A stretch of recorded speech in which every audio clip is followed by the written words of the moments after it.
Takot sa mga teenagers is called ephebiphobia. Takot sa suka or pagsusuka is called emetophobia.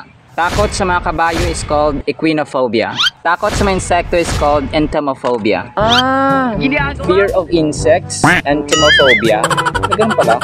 At ito ang konting kalamang dapat alam mo!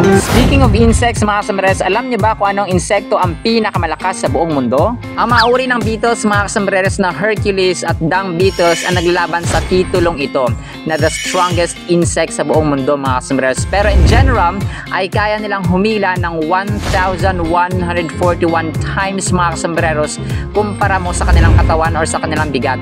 So kung iambing natin ito sa isang tao mga kasambareros or mayambing natin ito sa isang tao na humihila ng 6 double-decker buses. Ganon sila kalakas mga kasombreros. Pero alam niyo mga kasombreros, minsan ang mga takot na ito ay nasa isip lamang natin na nilagay ni Satanas. Pwera na lang siguro sa takot sa aksidente or sa mga sakit mga kasombreros.